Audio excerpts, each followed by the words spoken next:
안녕하세요. 우리는 성숙하게 성을 배울 권리가 있다. 성교육을 맡아 담당하게 된 최은우입니다. 만나서 반갑습니다. 여러분, 이 제목을 한 번 더 보시면 우리는 성숙하게 성을 배울 권리가 있다 라고 읽으실 수 있으실 텐데요. 제가 괜히 이런 제목을 지어서 온 게 아닙니다.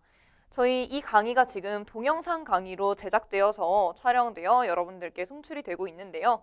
이 강의를 동영상으로 제작하게 된 계기는 우리의 성교육이 다소 너무 개방적이고 얕다라는 생각이 들었기 때문입니다.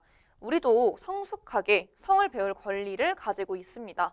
여러분들 이따가 성에 대한 인식에 대해서 조사한 결과, 그리고 성교육에 대한 인식 조사 결과를 보시면 아시겠지만 성에 대한 인식이 우리나라가 높은 편은 아닌 것 같습니다. 오늘 부제목 보이시죠? 우리가 반드시 알아야 할 성에 대한 지식들, 오늘 우리가 반드시 알아야 할 성에 대한 지식들에 대해서 다루고 배워볼 예정입니다.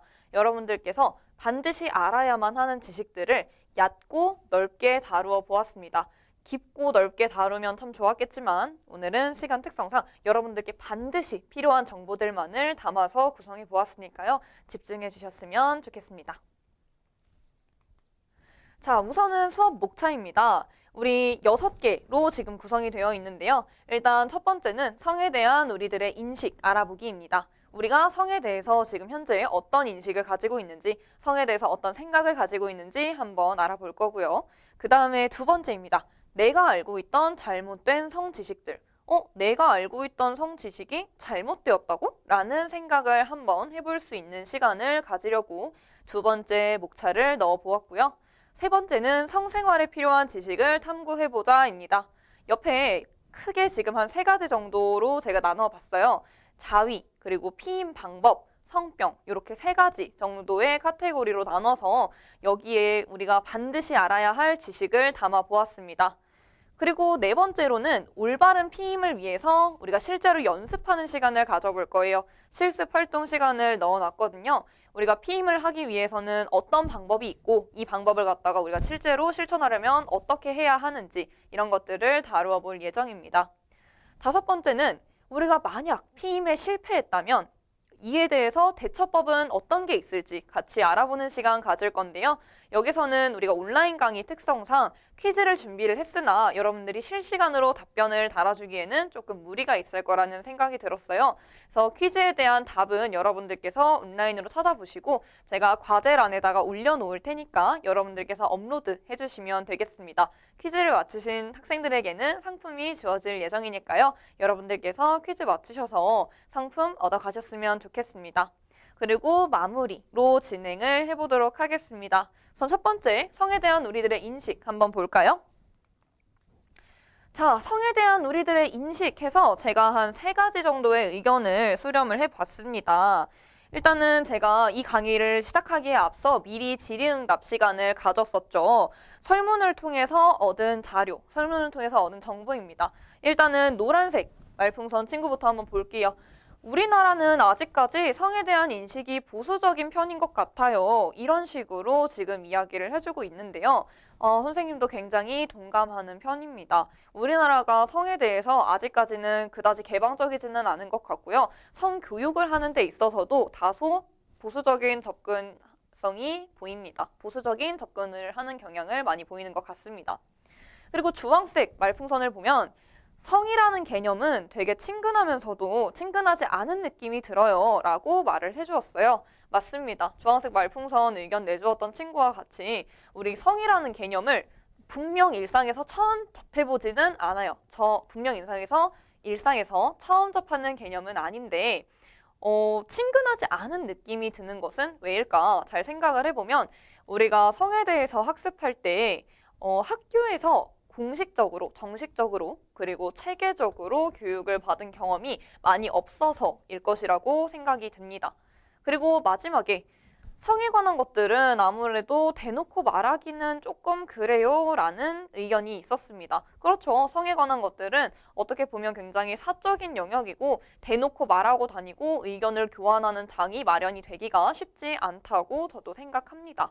성에 대한 우리들의 인식 정도를 이렇게 간단하게 알아보았는데요. 그렇다면 성에 대한 인식은 이랬어. 성교육에 대해서는 우리 학생들이 어떤 인식을 가지고 있을지 한번 살펴보겠습니다. 다음은 성교육에 대한 우리들의 인식을 알아볼 건데요. 자, 보시면 두 가지 정도의 의견을 제가 조사해서 여기다가 첨부를 해보았는데, 일단 첫 번째, 저는 성교육을 할 때마다 이미 아는 이야기라서 잘 안 듣게 돼요 라는 의견을 준 학생이 있었습니다. 맞는 말일 수 있어요. 성교육이 여러분들이 원하는 정보, 원하는 정도의 정보와 깊이에 도달하기에는 아직은 많이 부족한 면이 없지 않아 있다고 생각합니다. 이 보라색 친구가 말하고 있는 것과 같이 교육 내용이 내가 알고 싶은 내용이나 실제 필요한 내용이랑은 거리가 먼 느낌이에요. 이 느낌을 여러분들께서 굉장히 많이 받으셨을 거라고 생각해요. 이 느낌과 이 불편감, 아쉬움들을 오늘 성교육을 통해서 해소를 하고 가셨으면 좋겠습니다.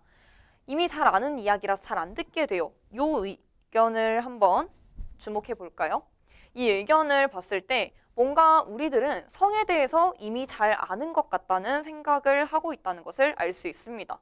그런데 우리나라 청소년의 성인식 실태 조사를 해본 결과 우리나라 청소년들이 인지하고 있는 자신의 성지식 수준은 대략 이 정도였다고 판단한다면 한 60점에서 70점 정도의 점수를 매길 수 있었다면 실제 중학생들, 고등학생들이 인지하고 있는 성지식 수준은 이 정도, 고작 30~40% 밖에 안 되었다고 합니다. 거의 2배에 달하는 차이를 지금 보이고 있는 건데요. 왜 성에 대한 성인식의 인지 수준과 실제 수준에 이렇게까지 차이를 보이는지 우리가 점차 알아가 보도록 하겠습니다. 자, 일단 여기에서는요, 우리가 알고 있던 잘못된 성지식들에 대해서 한번 다루어 볼 것입니다. 일단 3가지 정도를 가져와 봤는데요. 첫 번째부터 한번 보시죠. 자위를 하면 뼈가 삭는다? 여러분들, 이런 이야기를 한 번쯤은 들어보셨을 것 같아요. 자위를 하면 뼈사가, 야동 보면 키 안 커. 가다실 그거 여성만 맞는 거 아니야? 여자만 맞는 거 아니야? 이런 식으로 여러분들이 한 번쯤은 들어보셨을 법한 잘못된 성지식들을 제가 가지고 와봤는데요. 일단 첫 번째 거, 자위하면 뼈가 삭는데 이 지식들, 이 성지식이 왜 널리 퍼졌나, 보편적으로 잘못됐음에도 불구하고 왜 보편적으로 퍼져 있나를 생각을 해봤을 때 뼈를 구성하고 있는 것들은 아무래도 영양소인데 여러분들께서 자위를 했을 때 나오는 그 쿠퍼액이라든지 분출액이 있잖아요. 그 안에 영양소가 있다라고 판단을 한 것 같아요. 그래서 그 영양소들 안에 뼈를 구성하는 영양소가 포함되어 있다. 이러한 정보를 접한 누군가가 그럼 자위를 많이 하면 뼈가 삭겠구나. 뼈의 영양소와 비슷한 영양소가 포함되어 있으니까 이런 식으로 생각을 한 것일 수도 있겠다는 생각이 들었습니다.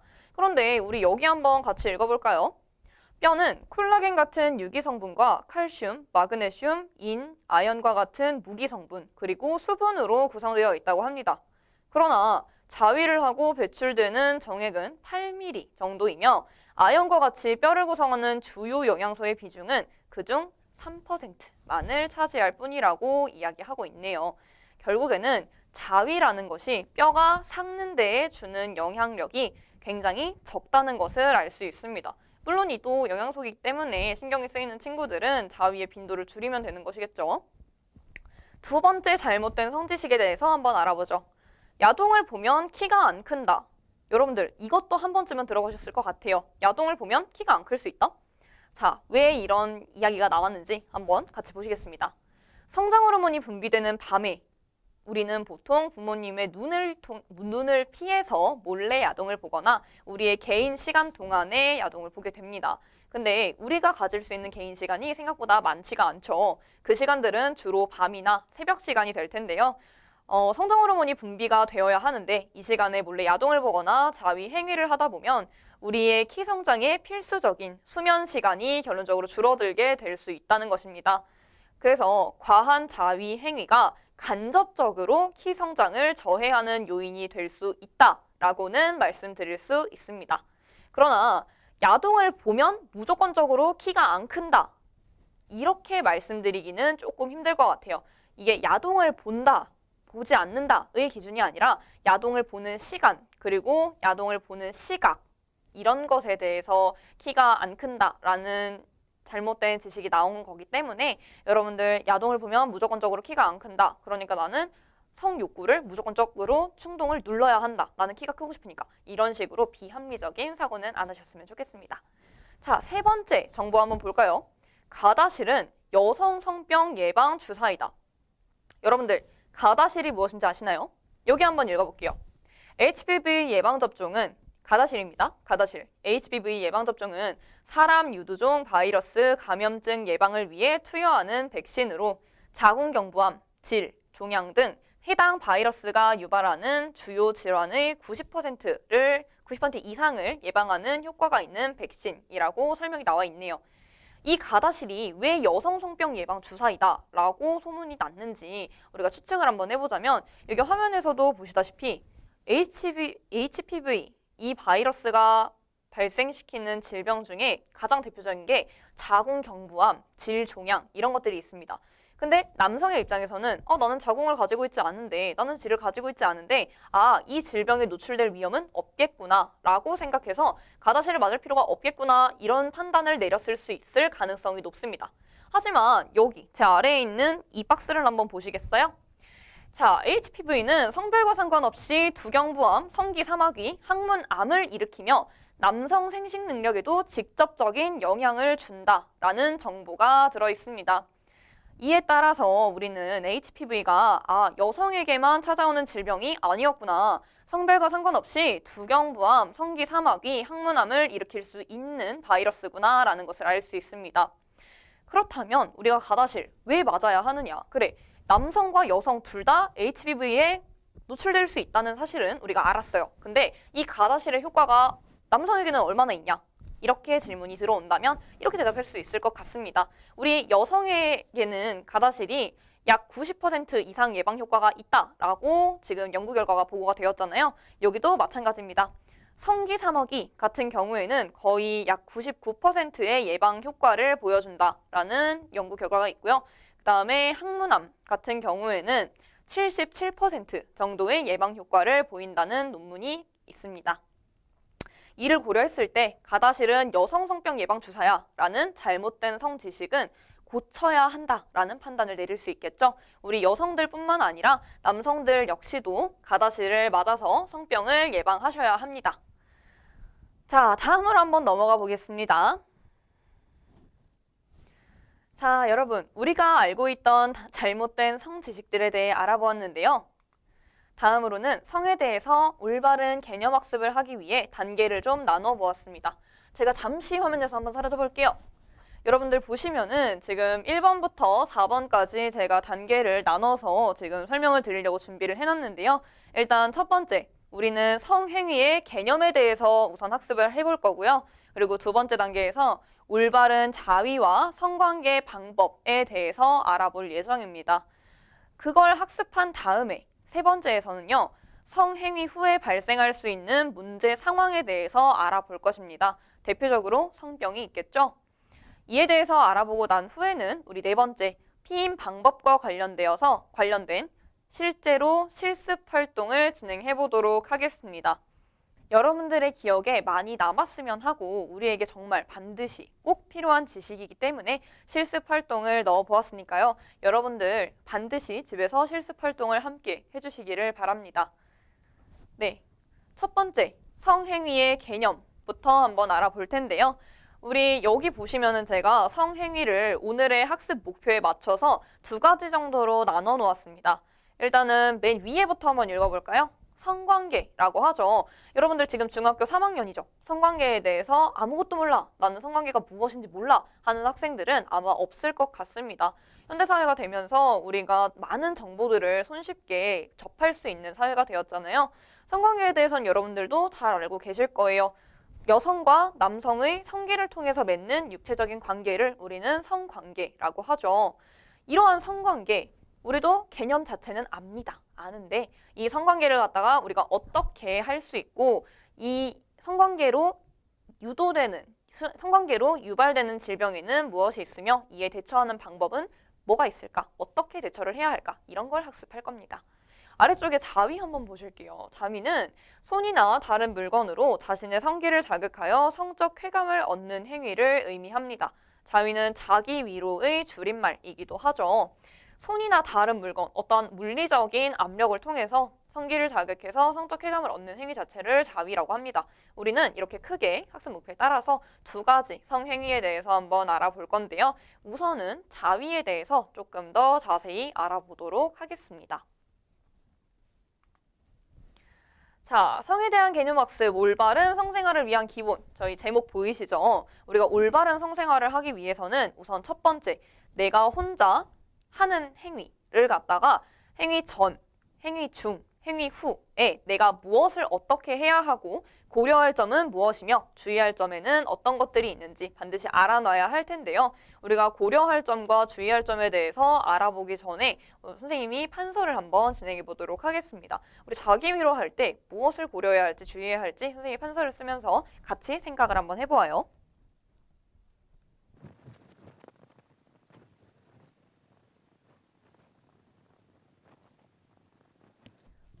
자, 일단 선생님이 세 가지 정도 써봤는데요. 자위를 할 때 우리가 어떤 점을 고려해야 하냐. 물론 고려할 점은 너무나도 많습니다. 많지만 일단은 크게 세 가지만 선정을 한번 해보았는데요. 일단 첫 번째, 우리 자위할 때 당연히 개인위생 관리 철저하게 해주셔야겠죠. 자위를 한다는 행위는 우선은 우리가 생식기에 손 또는 다른 물리적인 물건을 갖다 댄다는 행위입니다.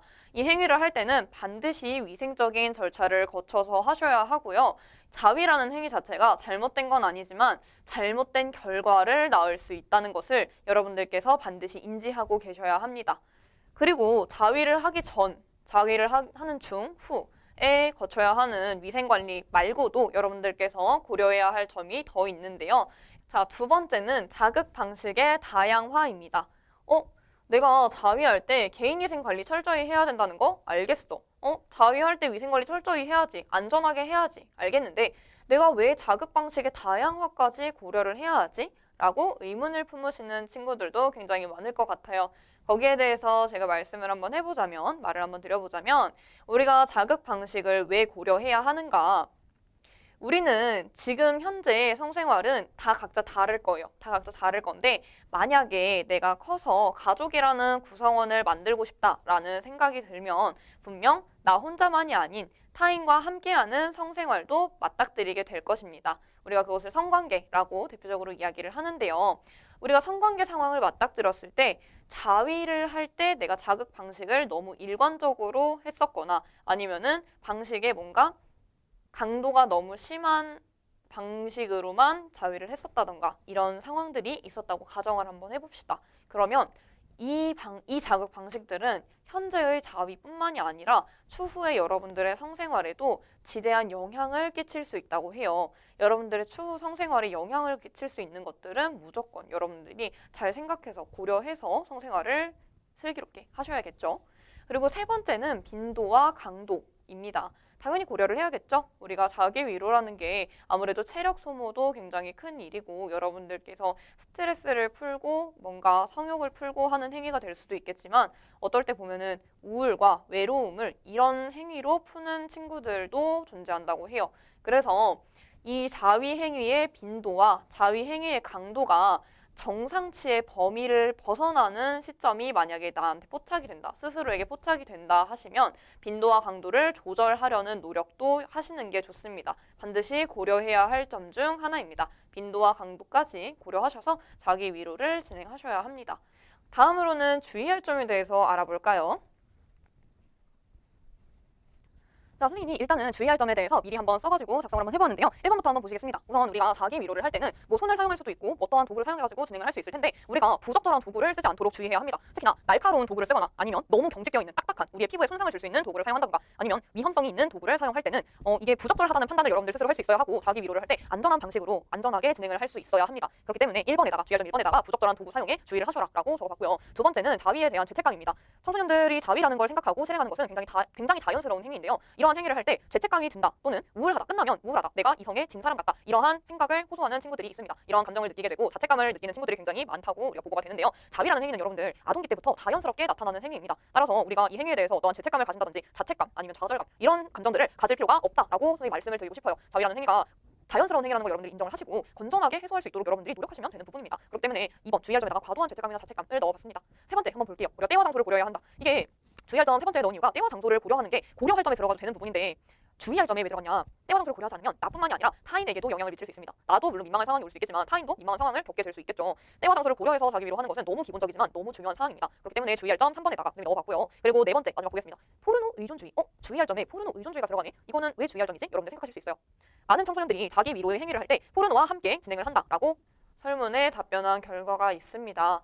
하지만 여러분들 포르노는 굉장히 자극적으로 인위적으로 조작된 상황이에요. 여러분들도 이미 다 아시겠지만 이 포르노에 의존하면서 성생활을 갖다가 지속을 하시면 잘못된 성 개념을 여러분들께서 가지게 될 수도 있고 그리고 잘못된 성 지식을 여러분들이 함양하게 될 수도 있습니다. 그렇기 때문에 자기 위로를 할 때 나는 포르노를 반드시 봐야 한다라는 포르노 의존을 여러분이 겪고 있다면 이 포르노 의존을 주의하셔라 라고 제가 말씀을 드려야 할 것 같습니다. 포르노는 우리에게 바람직하지 않은 성생활을 가져다 줄 수 있는 아주 위험한 요인 중에 하나예요. 포르노를 조금 경계하시고 시청을 삼가하시는 게 좋을 것 같습니다. 우리가 자기 위로할 때 고려할 점 그리고 주의해야 할 점 해서 이렇게 총 7가지 정도를 알아보았는데요. 자위는 그래도 그나마 우리가 성관계를 가지는 것보다는 고려해야 할 점, 주의해야 할 점이 조금 적은 편에 속합니다. 그러나 우리가 자기 위로만으로 우리의 성생활을 채울 수는 없겠죠. 다음 우리가 조금 더 발전한 성생활을 가지게 되었을 때 타인과의 관계를 가지게 되었을 때는 우리가 어떤 것들을 주의를 해야 하는지 살펴보도록 하겠습니다. 자, 우리가 앞서서 자기 위로를 할 때 주의해야 할 점, 고려해야 할 점에 대해서 학습을 해보았는데요. 자, 다음 페이지입니다. 성에 대한 개념학습, 올바른 성생활을 위한 기본적인 지식들입니다. 우리가 타인과 성관계를 할 때 주의해야 할 점들, 일단은 4가지 정도로 꼽아봤습니다. 첫 번째, 상호 동의는 너무너무 중요합니다. 가장 중요해요. 성관계를 할 때 가장 중요한 부분이고 필수적인 부분입니다. 여러분들 전부가 아시는 부분이겠지만 성관계는 굉장히 예민한 부분이고 여러분들 대상자, 나 자신과 파트너가 상호 간의 동의하에 이루어지는 관계여야만 한다는 점 여러분들 반드시 기억해 주시고요. 두 번째, 피임입니다. 피임의 방법에는 여러 가지가 있을 수 있어요. 여기 보시다시피 콘돔, 아니면 주기법 계산, 피임약 등등 여러분들이 실천할 수 있는 피임 방법에 대해서도 선생님이 교육을 하려고 가져왔으니까 그것도 한번 참고를 해주시면 좋겠고요. 이 피임 방법도 반드시 우리가 성관계 시 주의해야 할 점, 고려해야 할 점 중 하나입니다. 특히나 가족 계획이 없는 이상 피임은 우리가 피해갈 수 없는 학습이겠죠. 세 번째입니다. 성관계를 통해서 우리는 성병에 노출될 가능성이 굉장히 커집니다. 그렇기 때문에 관계 전에 둘 다 확인을 하셔야 돼요. 나뿐만이 아니라 나의 파트너, 성관계를 하는 파트너의 성병에도 우리가 관심을 가지고 혹시나 모를 위험을 갖다가 예방하려는 자세가 굉장히 중요하다는 말씀을 드리고 싶어요. 성병을 치료하는 것보다 예방하는 차원에서의 대책이 훨씬 더 효과적입니다. 여러분들 성병을 예방할 수 있도록 관계 전에 반드시 확인하는 절차를 거치시기 바랍니다. 그리고 네 번째로는 신체적, 심리적 준비와 위생을 제가 한번 꼽아봤습니다. 우리 청소년 친구들 특히나 준비가 조금 덜 된 상황에서 갑작스럽게 관계가 이루어지는 상황 적지 않아요. 충분히 있을 수 있는 일입니다. 이러한 일이 일어났을 때 신체적으로 어떻게 준비를 해야 되냐, 심리적으로 어떻게 준비를 해야 하고 위생은 어떻게 챙길 수 있는지 간략하게 한번 언급하고 넘어가 보도록 하겠습니다. 혹시 여기 어딘지 아시겠나요? 여기가 여러분들께서 한 번쯤은 가보셨을 법한 장소거든요. 네, 생각이 나셨을 수도 있습니다. 여자친구들은 특히나 뭔가 이 가격표를 보고 생각이 나요. 여기 어디인 것 같아요? 라는 생각이 드셨을 수 있는데요. 맞습니다. 이곳은 올리브영입니다. 여러분들 올리브영은 정말 흔한 매장이죠. 그쵸? 여러분들 올리브영 세일만 하면은 그 매장, 그 좁은 매장 안에 사람들이 바글바글 합니다. 그 안에서 여러분들은 보통 색조 화장품 또는 기초 화장품 이런 거를 찾아보셨겠지만 선생님은 이번에 올리브영에 가서 조금은 다른 카테고리의 용품들을 찾아보았어요. 여기 보이시나요? 의료기기라고 지금 써져 있었죠. 여기도 의료기기라고 써져 있고 그 다음에 이 옆에 사진에도 의료기기 해가지고 선생님이 이렇게 동그라미를 쳐놓았습니다. 맞아요. 이쪽은 피임 방법 중에 하나인 콘돔이 진열되어 있는 진열대이고요. 여기에 사진은 피임이 아니죠. 성관계 방법 중에 조금 더 원활하게 진행을 도와주는 젤 종류를 찍어온 사진입니다. 여기 보시면은 젤 스탠다드 이렇게 해가지고 나와 있는 거 아실 수 있을 거예요. 이게 전부 의료기기라고 지금 표시가 되어 있고요. 청소년이 구매하는 것 역시 불법이 아닙니다. 그렇죠? 굉장히 합법적인 거고 올리브영이라는 접근성이 굉장히 좋은 매체에서도 판매를 하고 있어요. 여러분들이 이 점을 유의를 해주시면서 피임이 그만큼 보편적인 개념이고 그만큼 중요한 개념이구나. 내가 청소년이라고 아니면 내가 아직 가족 계획이 없다고 피임에 대해서 함부로 생각하면 안 되겠구나. 쉽게 생각하면 안 되겠구나 라는 거를 반드시 인지해 주셨으면 좋겠습니다. 피임은 우리에게 굉장히 중요한 절차 중에 하나입니다. 신체적, 심리적 준비와 위생 어떻게 챙겨야 하냐 이랬는데 뭐 콘돔으로 준비와 위생 둘 다 챙길 수 있죠. 그 다음에 여러분들이 친숙하지 않은 개념인 젤을 갖다가 가져온 이유는 여러분들 성관계를 가질 때 신체적으로 준비가 안 되는 상황일 수 있어요. 나 심리적으로는 준비가 다 됐어. 나 준비됐어. 라고 생각을 하셔도 신체적으로는 조금 뭔가 망설여지고 아니면은 내 의지대로 내 몸이 내 뜻대로 안 되고 이런 경우가 있을 수 있거든요. 이럴 때 성관계를 돕는 역할을 해주는 게 이러한 젤 제품입니다. 여러분들이 구매를 하시는 게 절대로 불법이 아니니까요. 여러분들도 가셔서 성관계를 원하신다면 안전한 방식으로 이것들을 이용해 보시는 것을 원하고요. 최대한 여러분들이 준비가 되었을 때 성관계를 하시는 것을 추천을 드리고 싶습니다. 자. 다음으로는 성관계에 대해서 조금 더 세부적으로 다루어 보겠습니다. 일단은 개관하는 파트입니다. 열어보는 파트인데요. 여러분 여기는 지금 보시다시피 여성의 생식기관의 사진이고요. 여기는 남성의 생식기관의 사진입니다. 근데 선생님이 여기다가 뭐라고 적어놨었죠? 17세에서 18세 정도의 내부 생식기가 완성이 된다라고 적어놨습니다. 여러분들 사회에서 통상적으로 성관계를 해도 된다 하는 최소 시기가 언제인지 아시나요? 17세에서 18세 정도의 시기라고 합니다. 왜냐? 남성의 경우나 여성의 경우나 그 시기까지는 생식기관이 완전히 발달을 하지 않아요. 그리고 생식기관의 발달 정도와 호르몬의 수치가 아직은 불안정한 상태라고 합니다. 그렇기 때문에 특히나 여성의 경우에는 임신을 했어요. 임신을 했을 때 내가 노출될 수 있는 위험 요소들 그리고 위험 가능성이 굉장히 올라간다라고 지금 말을 하고 있고요. 그리고 만약에 우리가 성병에 노출될 수 있는 위험에 우리가 직면하게 되었어요. 성병에 노출될 위험을 갖다가 우리가 만나게 되었는데 이때 만약에 나와 그 대상자가 청소년의 시기야. 그리고 17세에서 18세 정도의 발달 단계를 아직 거치지 못했어 라고 한다면 그 성병 감염 위험이 굉장히 올라간다고 합니다. 그리고 또한 여성의 생식기 구조와 남성의 생식기 구조가 17세에서 18세 정도에 도달하기 전에는 성병에 굉장히 취약한 구조를 띠고 있다고 해요. 우리가 성병에 취약한 구조? 그런 게 있어? 라고 생각하실 수도 있는데 분명히 있습니다. 물리적 그 자체로도 이 생식기관의 모양 자체가 성병에 굉장히 취약한 모양새를 띠고 있다라고 하는 걸 보아서 웬만하면은 17세에서 18세 이후에 우리의 신체적으로, 정신적으로 준비가 다 된 다음에 성관계를 가지시는 것을 추천해 드리고 싶습니다. 우리가 성관계에 대해서 조금 더 알아보도록 할게요. 주의해야 할 점이 굉장히 많겠죠. 가장 대표적으로 주의해야 하는 것입니다. 여러분들이 성관계를 하셨는데 내가 피임 방법에 대해서 제대로 학습하지 않았어. 아니면 제대로 학습했는데도 뭔가 방법이 잘못되어서 계획에 없던 임신을 하게 되었다고 생각을 해봅시다.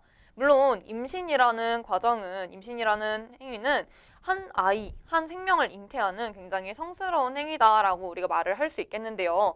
한 아이를 잉태한다는 것은 물론 의미 있고 축복받을 일이지만 또한 이에 더해서 굉장히 많은 책임과 굉장히 많은 의무를 지는 일이기도 합니다. 여기 보이시죠? 나는 아직 준비가 되지 않았는데 이런 식으로 지금 생각을 하면서 자신의 배를 보고 있는 여성의 그림을 제가 여기다 넣어봤는데요. 만약 이게 내 상황이 된다면 너무 힘들겠죠. 아직 내가 준비가 되지 않았는데 예정에 없던 새로운 생명이 나에게 잉태했다고 하면 굉장히 당황스러울 것 같습니다. 이 상황을 방지하기 위해서 피임 방법에는 어떤 것들이 있는지 한번 살펴보도록 하겠습니다. 네, 여러분. 관계 시 피임 방법에는 어떤 것들이 있는지 우리가 한번 알아볼 텐데요. 일단은 대표적인 피임법을 5가지 정도 선생님이 넣어놨어요. 같이 읽어보면은 경구 피임약, 주기법, 그리고 임플라논, 자궁 내 삽입기구, 콘돔 이렇게 5가지가 있는데요. 이 중에 3가지에만 선생님이 색깔을 칠해가지고 강조를 해놓은 이유는 청소년들에게 그리고 준비되지 않은 친구들에게 조금 더 권장되는 방법이기 때문입니다. 하나만 하라는 이야기는 절대 아니고요. 이중으로 피임을 준비를 해주시는 것이 가장 효과적이라고 말씀을 드리고 싶습니다.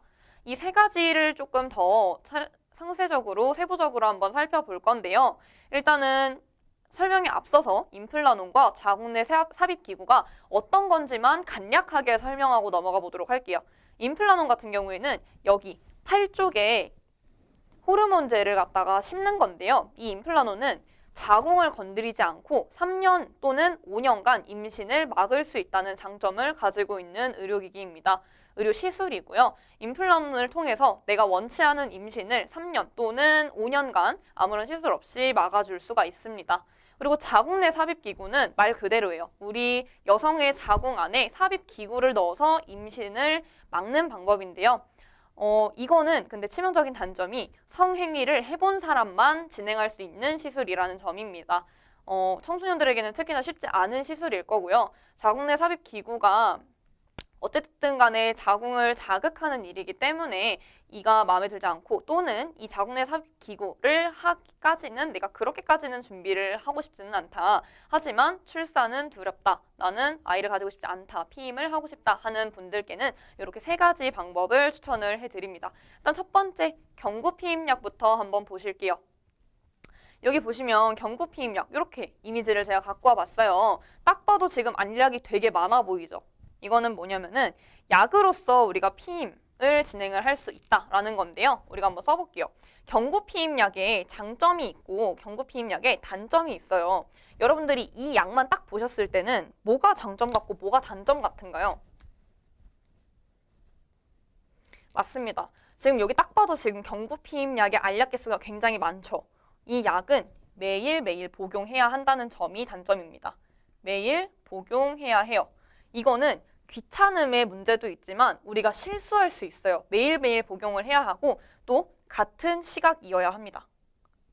근데 우리는 사람인지라 우리가 같은 시각에 복용할 수 없고 매일매일 복용하는 것을 까먹을 수도 있겠죠. 이게 경구 피임약이 가지는 단점이라고 할 수 있습니다.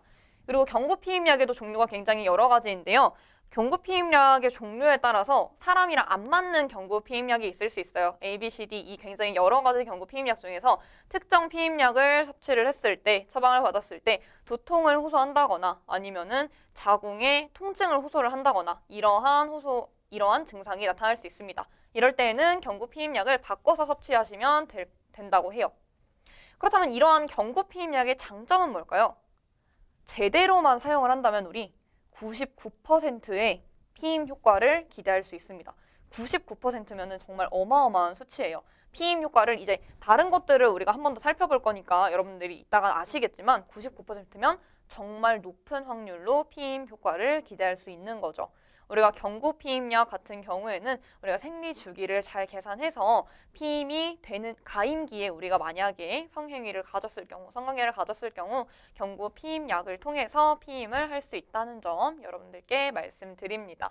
장점 99% 정도의 피임 효과, 그리고 단점 매일 복용해야 하고 같은 시각이어야 한다. 이러한 정보 우리가 알 수 있었습니다. 다음은 주기법에 대해서 한번 알아볼게요. 네, 다음은 주기법입니다. 여러분들 주기법을 부르는 용어가 굉장히 많아요. 주기법, 배란주기법, 자연주기법 또는 생리주기법 굉장히 많은데 결국에는 다 같은 주기법을 칭하는 용어다. 이거는 여러분들께서 조금 알아두시면 될 것 같고요. 우리가 주기법을 하려면 우리 생리 계산일을 알아야 해요. 그리고 내 생리 기간이 언제인지 알아야 하고 가임기가 언제쯤인지, 우리 난자가 언제 나오고 정자가 언제 들어와야 둘이 만나서 임신 가능성이 생기는지 이걸 갖다가 한번 알아봐야 되는데 한번 알아볼까요? 5, 7, 이 정도가 있다고 칩시다. 그러면은 하나, 둘, 넷, 다섯, 일곱, 둘, 셋, 넷, 다섯, 여섯, 일곱. 우리가 7주가 있으니까 이 정도로 한번 작성을 한번 해볼게요. 이렇게까지만 우리가 있다고 생각을 한번 해보자고요. 이때 우리가 이때쯤이 생리기간이라고 쳐봐. 우리가 지금 이때쯤이 생리 예정일이에요. 생리 예정일.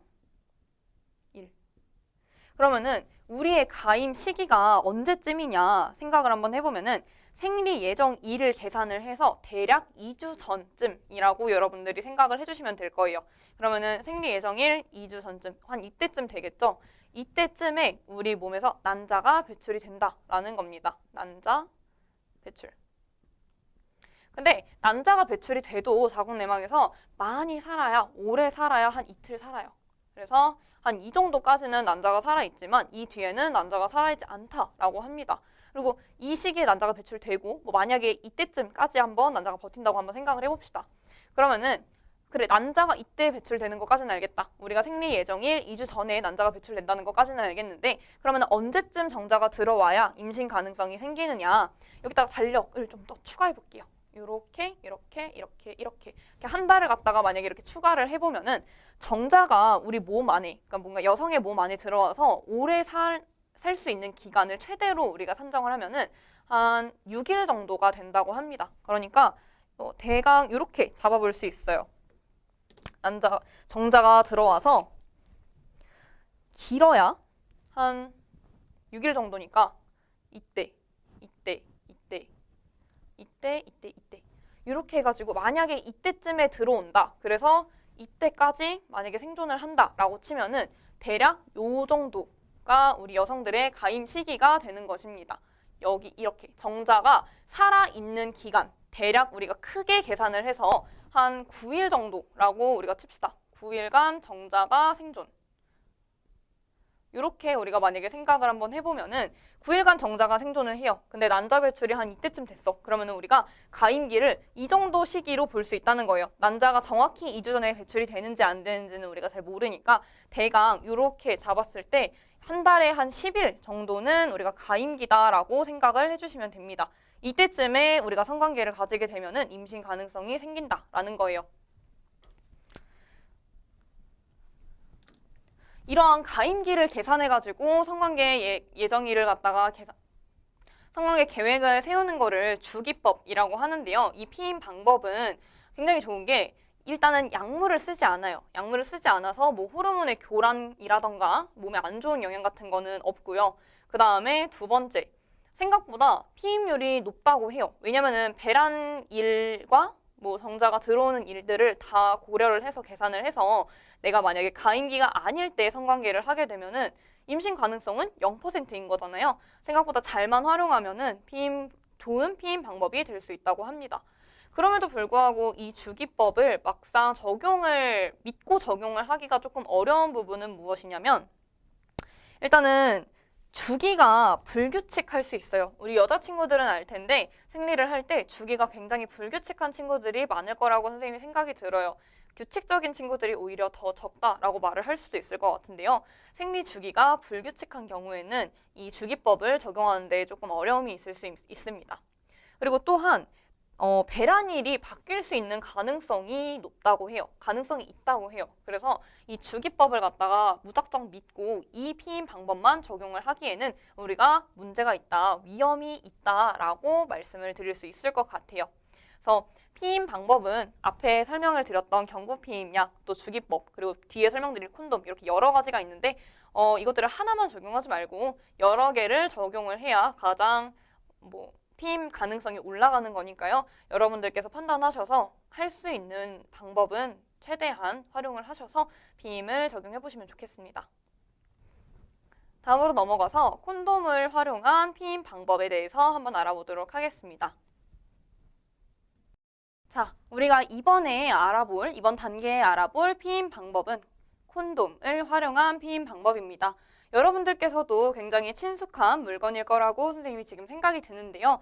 콘돔을 활용한 피임 방법에는 어떠한 장점이 있고 단점이 있는지 선생님과 함께 알아보도록 하겠습니다. 우선은 콘돔에 대한 장점 먼저 써볼게요. 콘돔을 활용한 피임 방법의 장점은 무엇이 있느냐? 일단은 성병을 예방할 수 있다는 엄청난 장점을 가지고 있습니다. 이거는 모든 피임 방법 중에서 오직 콘돔 피임 방법만이 가지고 있을 수 있는 장점이에요. 성병이라는 것 자체가 접촉성으로 감염되는 경우가 굉장히 많은데 콘돔은 물리적으로 나와 파트너의 거리를 만들어주는 거잖아요. 그렇기 때문에 콘돔은 성병을 예방해주는 효과를 가지고 있어요. 모든 피임 방법 중에서도 이 장점을 가지고 있는 거는 콘돔을 사용한 피임 방법밖에 없습니다. 성병을 예방할 수 있다는 게 가장 큰 장점이고요. 그리고 간편합니다. 사용이 굉장히 간편하고 용이해요.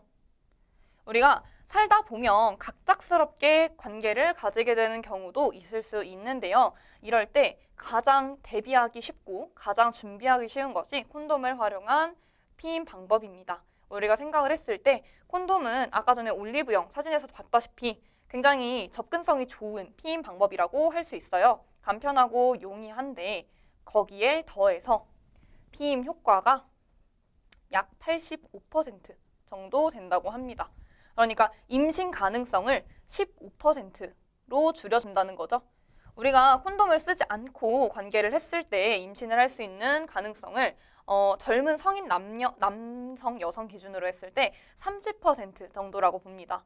반절? 반절이면 조금 위험한 거 아니야? 라고 여러분들 생각하실 수도 있는데 반절이라는 그 가능성이 어찌됐든 간에 임신 가능성을 줄여준 거잖아요. 피임이 목적인 우리에게는 굉장히 큰 수치라고 이야기를 할 수 있습니다.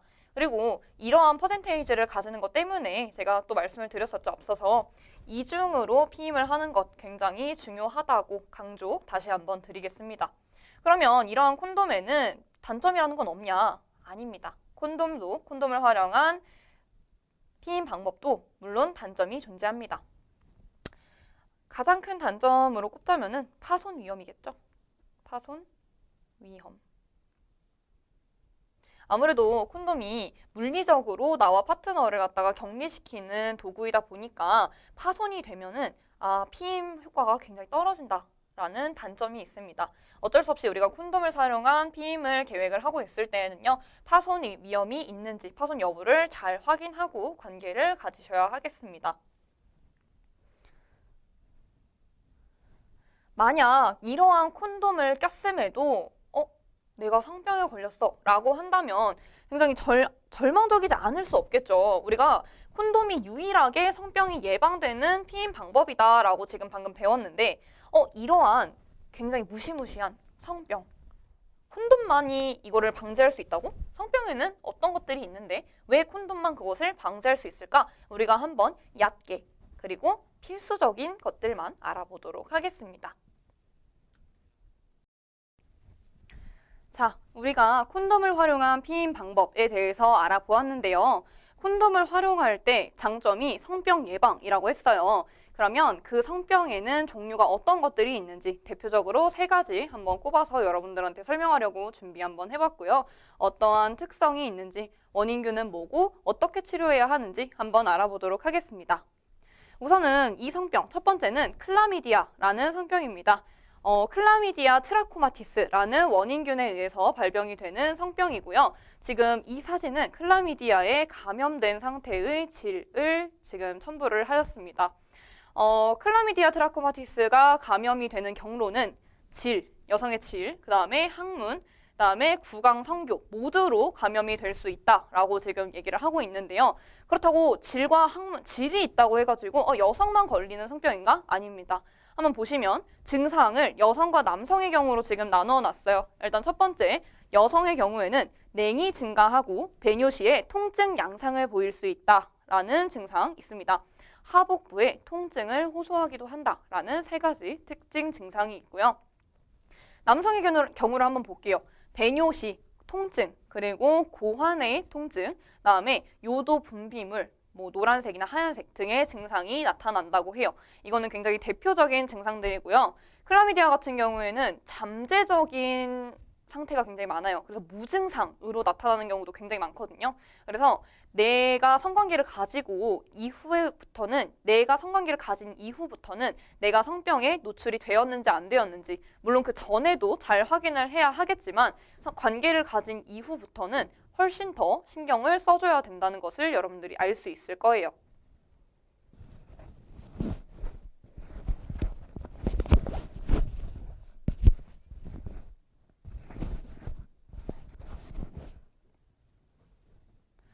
그 다음에 치료제를 한번 보시겠습니다. 치료제에는 항생제가 있죠. 여러분들 지금 중학교 3학년이니까 항생제 어디다 쓰이는지 지금 배우셨나요? 항생제는 세균에 의한 감염을 치료할 때 쓰이는 치료제입니다. 이 클라미디아 같은 경우에는 원인균인 클라미디아 트라코마티스가 세균이기 때문에 치료제가 항생제에 해당을 한다. 항생제로 우리가 치료를 할 수 있다라고 보시면 되겠습니다. 다음 성병에 대해서 한번 알아보도록 하겠습니다. 이거는 임질, 고노리아라는 질병입니다. 이것의 원인이 되는 균은 임균, 네이세리아 고노리아라고 우리가 부르고는 하는데요. 이거는 임균에 지금 감염이 된 레링스, 후두입니다. 후두에 지금 임균이 감염이 된 상태로 지금 이렇게 사진이 첨부가 되어 있는 거예요. 보면은 감염 경로 한번 보시면 질과 항문, 구강, 성교 모두로 감염될 수 있다라고 지금 나와 있죠. 이거는 질로도, 항문으로도, 구강, 성교로도 감염이 될 수 있는 질병입니다. 증상 역시나 여성과 남성으로 나누어 보았는데요. 여성의 경우 냉이 증가하고 불규칙한 출혈 증상을 보이는 등 증상을 보일 수 있고 골반통을 호소하기도 한다라고 합니다. 남성이 만약에 임질에 걸렸을 경우에는 요도 분비물, 역시 마찬가지로 노란색, 하얀색 이렇게 분비물을 관찰할 수 있고요. 배뇨 시에 통증의 증상이 나타나기도 한다고 해요. 이 또한 무증상일 수 있다는 점, 무증상임에도 이 질병에 걸린 상태일 수 있다는 점 여러분들이 인지하고 유의하셔야겠고요. 치료제 한번 보겠습니다. 아까 앞에랑 똑같아요. 항생제죠. 하지만 지금 현재 존재하는 내성균의 증가로 치료가 어려운 경우가 대다수다, 많다라고 이야기를 합니다. 임질 굉장히 유명한 성병 중에 하나 카테고리 다뤄보았습니다. 자, 다음은 여러분들도 알고 있을 법한 성병이에요. 이거는 생식기 헤르페스라고 해가지고 제니털 헤르페스라는 건데 원인균 굉장히 유명해요. 단순 헤르페스 바이러스, 헤르페스 심플렉스 바이러스라고 하는데 이거는 1형 그리고 2형이 있습니다. 감염 경로 한번 보시면은 피부 접촉을 포함해서 모든 형태의 성접촉이다라고 나와 있고 1형은 구강을 통해서 감염 확인을 우리가 할 수 있고 그 다음에 2형 같은 경우에는 성기를 통해서 감염 유무를 확인할 수 있다라고 제가 여기다가 첨부를 한번 해봤어요. 증상 한번 보실게요. 여성의 경우에는 질 입구, 외음부, 자궁 경부 등에서 물집이나 가려움, 통증 등의 증상을 느끼게 된다라고 제가 지금 써놨는데요. 여기 사진을 보시면은 지금 생식기 헤르페스에 감염이 된 거예요. 이거는 제 2형이라고 여러분들이 보실 수 있으실 것 같아요. 지금 생식기 부분에 물집이 지금 생긴 상태고 이 정도가 되면 굉장히 가렵고 통증의 증상까지 느낄 수 있다는 점이 있는 사진입니다. 있는 정도의 사진입니다.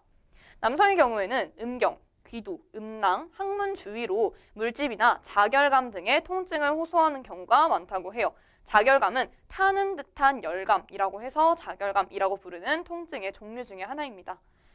이 성병이 굉장히 무서운 이유는 뭐냐면 치료제가 없어요, 여러분들. 치료제가 없어요. 한 번 만약에 내가 인생에서 딱 한 번 감염이 되면 완치가 불가능한 병입니다. 그러나 억제는 가능한데요. 예를 들어서 뭐 이제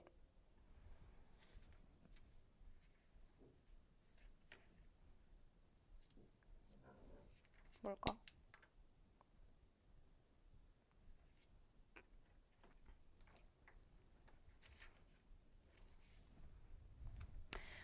치료제가 없어요. 한 번 감염이 되면 완치가 불가능한 병입니다. 하지만 억제는 가능하다고 하는데요.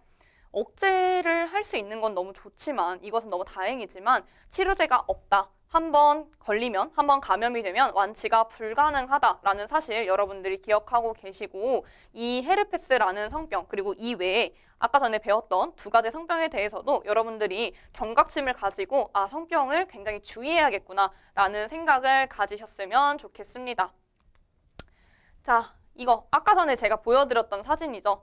이 콘돔 하나를 사가지고 관계 시에 미리 한번 착용을 하는 것만으로도 이런 성병, 무시무시한 이 사진들을 예방할 수 있어요. 여러분들께서 최대한 우리가 피임 방법에 대해서 잘 활용을 하고 알아보고 배우고 이러한 과정을 체화하셔서 가셨으면 좋겠습니다. 근데 잠깐만. 경구 피임약, 콘돔, 주기법 이걸 다 까먹어버렸어요. 어떡하죠? 까먹었는데 관계를 해버렸어요. 안전하지 않은 것 같은데? 이런 생각을 하실 수가 있어요. 이런 경우에는 우리가 최후의 방법이죠. 사후 피임약이라는 수단을 우리가 쓸 수 있습니다. 우리가 이제 사후 피임약의 경우에는 두 가지 종류가 있어요.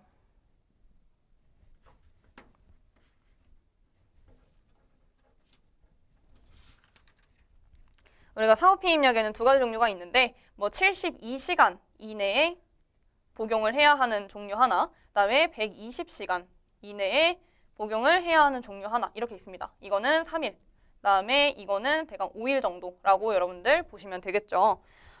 이것들의 경우에는 각자 특징이 조금 달라요. 여기에 해당하는 사후 피임약의 경우에는 호르몬 폭탄이라고 보시면 됩니다. 호르몬 폭탄을 갖다가 우리 몸에다가 팡 터뜨려서 호르몬 교란을 일으키는 거예요. 엄청난 수의 호르몬들을 터뜨려가지고 이제 생식 작용을 방해한다. 그러한 기능을 한다라고 보시면 되겠습니다. 굉장히 안 좋은 거죠. 그리고 120시간 이내에 적용하는 사후 피임약 같은 경우에는요. 호르몬 수용체에 얘네들이 들러붙어서 이 또한 역시 생식 기능을 갖다가 저해시키는 방식으로 피임의 작용을 하게 되어 있습니다. 둘 다 우리 몸에 좋은 영향을 끼친다고는 말을 할 수 없겠죠. 그러나 이러한 피임 방법들을 전부 놓쳐버렸어요. 우리가 이 친구처럼 멘붕에 빠져 있는 상태예요. 이랬을 때는 어떻게 해요? 최후의 수단으로 사후 피임 약이라도 우리가 고려를 해봐야겠죠. 72시간 이내 반드시 이 기간은 지켜주셔야 되고요. 그 다음에 120시간 이내 5일 정도의 기간, 요 정도 안에는 우리가 사후 피임 약을 복용을 해볼 수 있겠다. 이런 겁니다. 근데 우리가 여기서 또 주의해야 할 점이 하나 있어요. 자, 사후 피임 약은 just one time. 이게 무슨 뜻이지? 단 한 번만? 이게 뭐지? 인생에서 한 번만 있는 건가? 그거는 아니고요, 여러분들.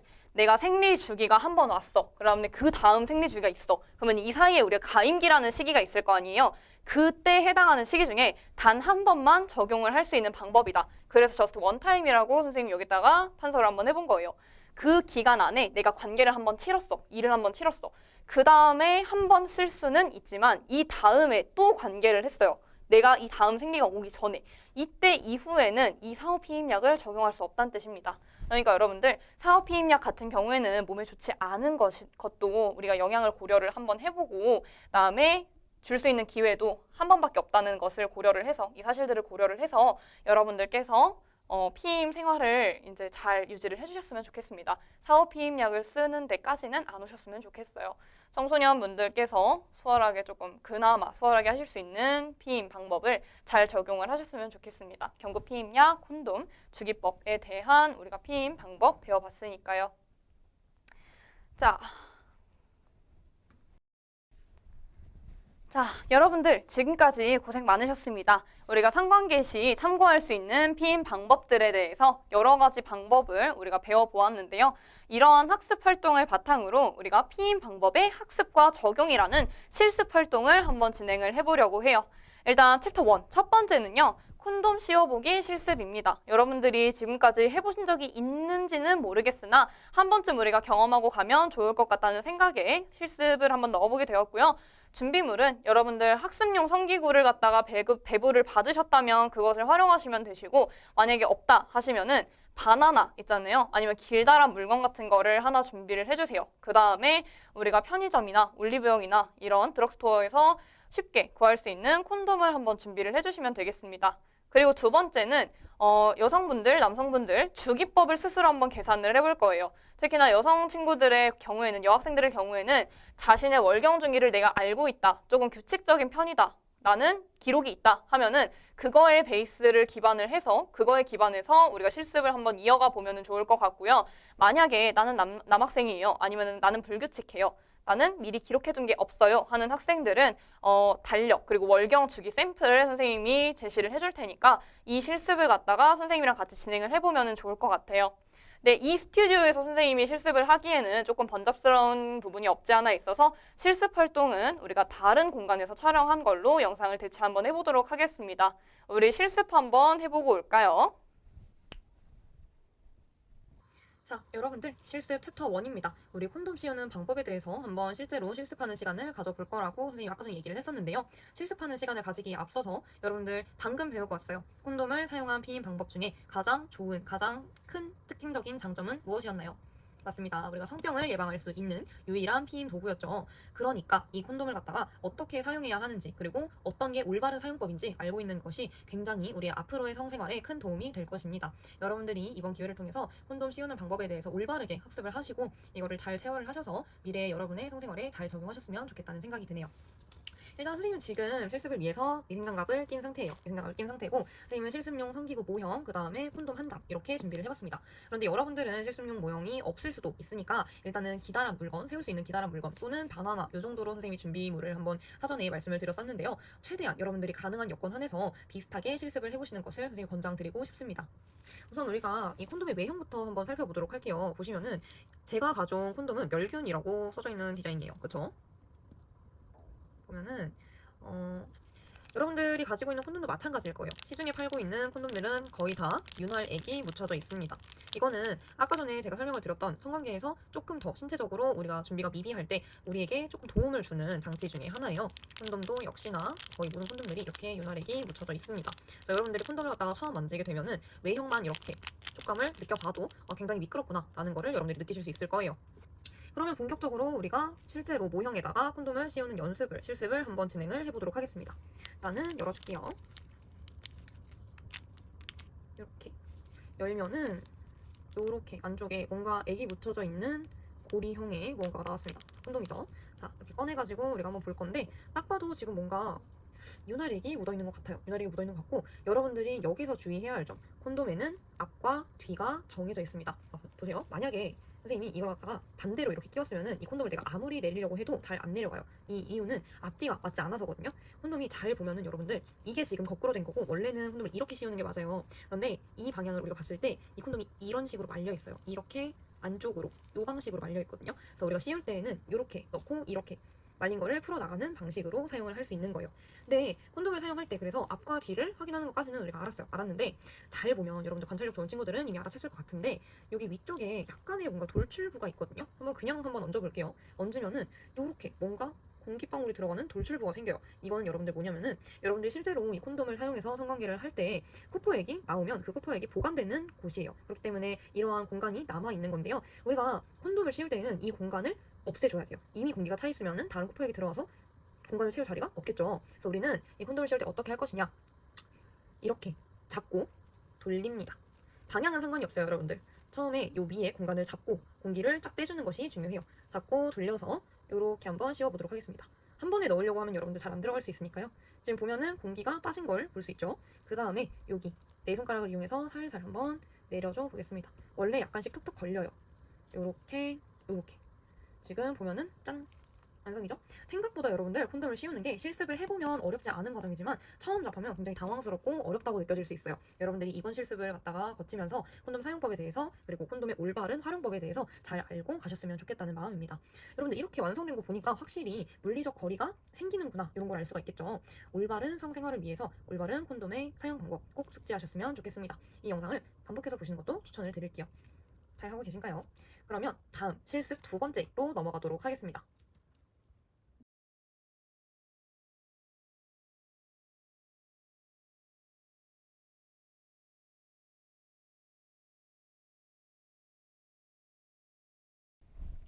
자, 여러분들 실습 어떠셨나요? 생각보다 콘돔을 씌우는 게 쉽지가 않죠. 위에 공기를 뺄 때 그 찝찝한 그 미끌거림 이것도 여러분들 처음 느껴보셨을 것 같고 내가 앞뒤를 구분을 해야 하는데 생각보다 이게 너무 어렵다 하는 친구들도 꽤나 많았을 거라고 생각해요.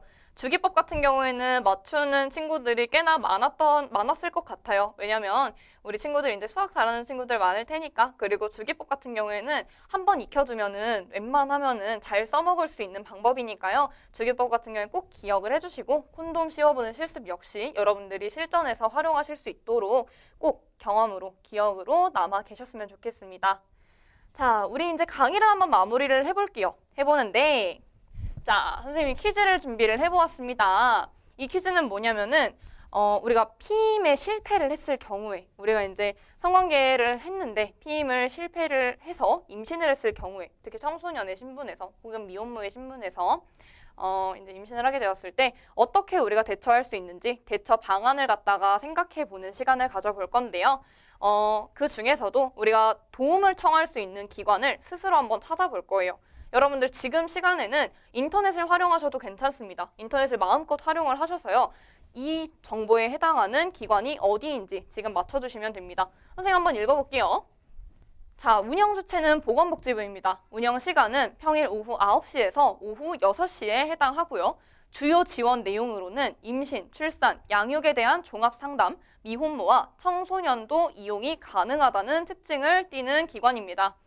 임신 지원 제도나 병원, 시설 연계 등의 정보를 제공하는 이 기관은 전화만으로 편하게 익명으로 상담이 가능하다는 특징을 가집니다. 이 기관의 이름이 무엇일까요? 여러분들 인터넷 마음껏 사용해주세요. 마음껏 사용해주시고 이 시간에 맞춰서 여러분들 실습했던 거 사진 찍으시고 그 다음에 퀴즈에 대한 답, 캡처를 하든 작성을 하든 하셔서 과제란에 업로드해 주시면 되겠습니다.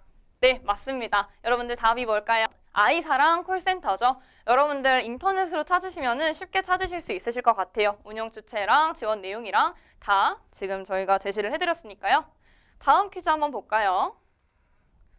자, 주체가 바뀌었어요. 한번 찾아볼게요. 운영 주체는 사회복지법인의 민간단체 플러스 정부 지원 등이 있습니다. 이게 운영 주체고요. 조금 복합적으로 되어 있죠. 운영 예시 보면은 서울 새생명지원센터 또는 대전 청소년 산모 지원센터 이렇게 있습니다. 이름에서 알 수 있듯이 주요 지원 대상이 24세 이하 청소년 임산부라고 해요. 아래쪽을 한번 보실게요. 부가 설명.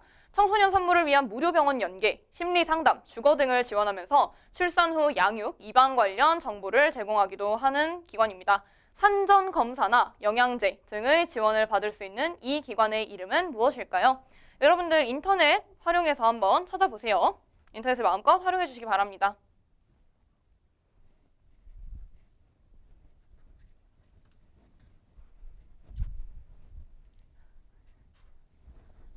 여러분들 인터넷 마음껏 찾아보세요. 인터넷을 마음껏 활용해 주시면 되겠습니다.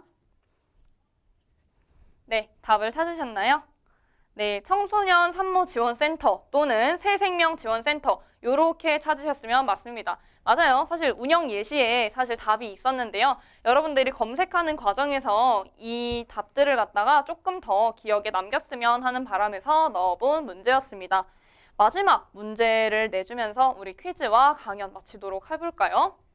운영 주체는 여성가족부입니다. 운영 시간은 24시간 긴급 지원이 가능하도록 운영이 되어 있어요. 이런 24시간 체제로 되어 있고 주요 지원 대상은 성폭력 피해로 인해서 임신한 대상자입니다. 세부 설명 보실게요. 성폭력 피해자에 대한 의료, 법률, 심리 상담을 통합적으로 지원하면서 특징적으로 임신 중절 상담 프로그램을 운영하는 기관입니다. 산부인과 진료 연계까지 가능한 이 기관의 이름은 무엇일까요? 여러분들 한번 찾아보세요. 인터넷으로 찾으시면 금방금방 찾으실 수 있으실 거예요.